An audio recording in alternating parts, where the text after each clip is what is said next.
Benvenuti o bentornati. Dopo un'assenza di diversi mesi, eccomi qui di nuovo con un tutorial a tema Back to School, un astuccio dall'aspetto divertente realizzato con la tecnica del candy wrapper.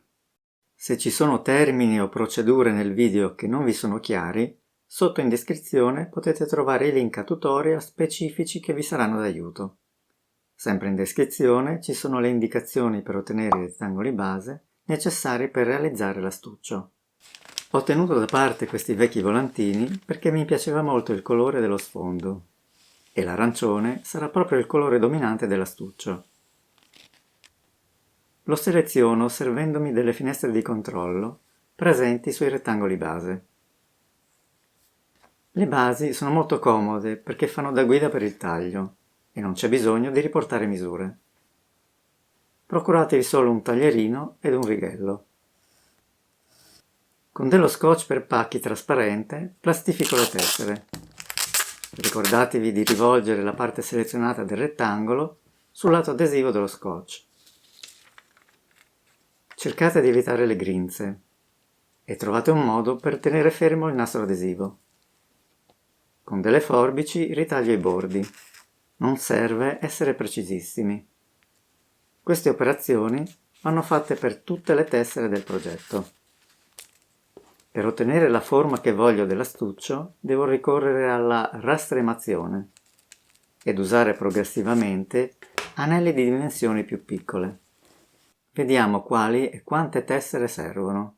20 tessere 4,3 x 9,4 cm, 20 tessere 4,1 x 8,9 cm, 20 tessere 3,9 x 8,5 cm, 20 tessere 3,7 x 8,1 cm, 23 tessere 3,6 x 7,8 cm, 20 tessere 4,5 x 9,8 cm, 20 tessere 4,7 x 10,2 cm, 47 tessere 4,9 x 10,6 cm, 24 tessere 5 x 10,9 cm.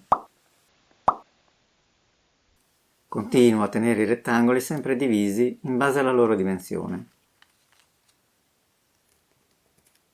e inizio a piegarli uno a uno per ottenere le tessere vere e proprie.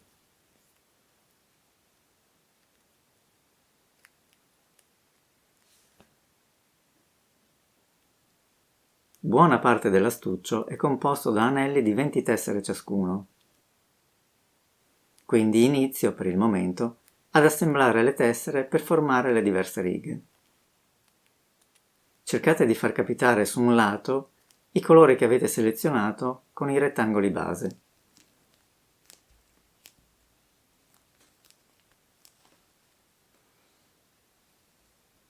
Diamo uno sguardo al progetto mettendo ordinatamente in fila, una sotto l'altra, tutte le righe realizzate. Come potete vedere, le righe sono via via più piccole, anche se tutte sono formate da 20 tessere, ad esclusione della riga C. Questo è chiaramente possibile poiché le tessere si riducono progressivamente di dimensione, dalla riga A fino alla riga M. Tutte le righe da 20 tessere vanno chiuse in un anello. Se volete maggiori dettagli su questa operazione, potete consultare il tutorial dedicato. Gli anelli, proprio perché sono tutti composti da 20 tessere, sono tra loro impilabili. La forma che si ottiene non è più un cilindro, ma una sorta di tronco di cono. È il momento di passare alle cuciture. Userò due fili di nylon diversi, uno da 0,25 mm di diametro per tutte le cuciture e uno da 0,20 mm solo per applicare la cerniera. Il montaggio potrà sembrarvi un po' confusionario, ma segue la logica della praticità. A volte conviene cucire assieme certe parti e poi unire tutto quanto. Inizio unendo prima i pezzi B, C e D. che come vedremo assieme rappresentano parte della testa e la bocca del nostro astuccio mostro. La piccola riga C, composta da 6 tessere e 2 mezze tessere, fa da elemento di raccordo tra gli anelli B e D. Per la cucitura uso punti testa a testa. È importante tendere bene il filo dopo ogni punto.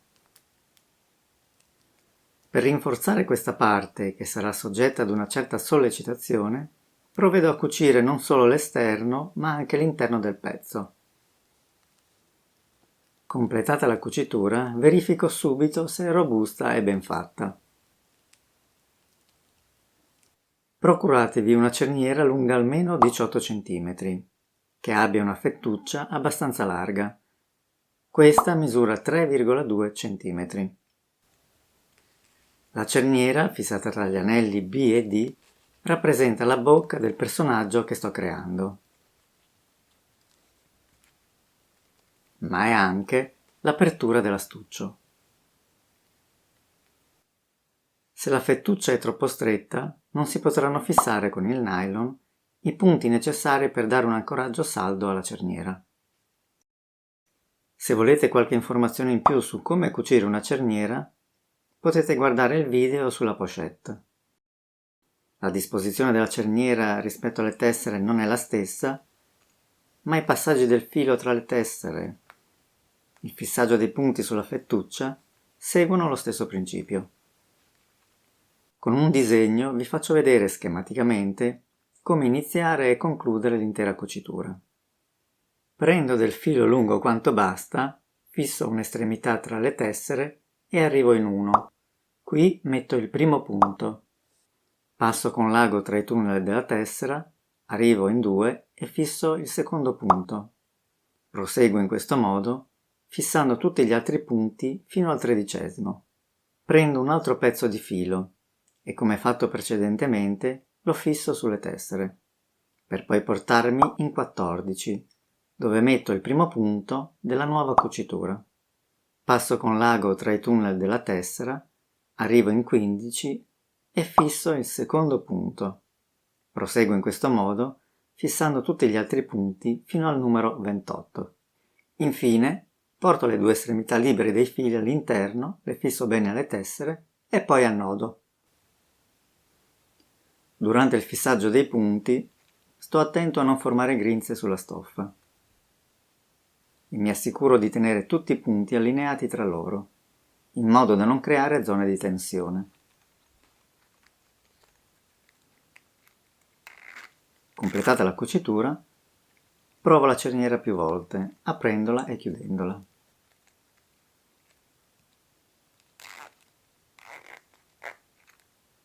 Continuo la costruzione della testa aggiungendo al pezzo ottenuto l'anello A.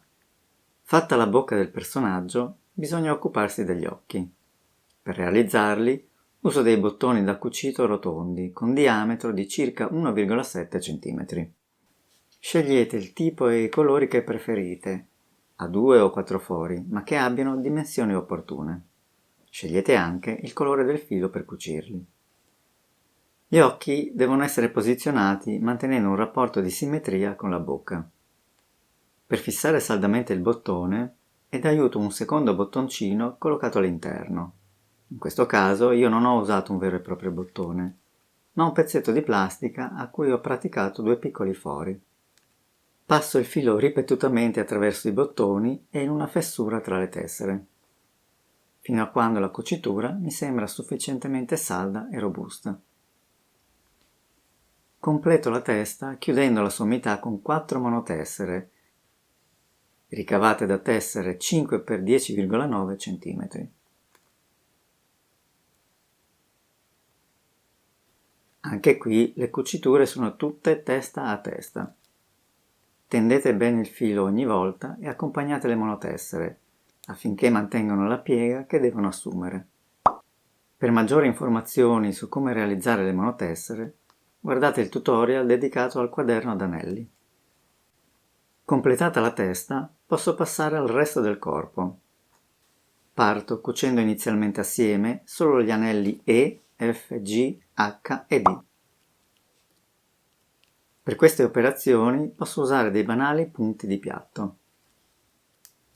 Inoltre, viste le dimensioni contenute dell'astuccio, è sufficiente limitarsi alle sole cuciture esterne. Quelle interne non sono necessarie.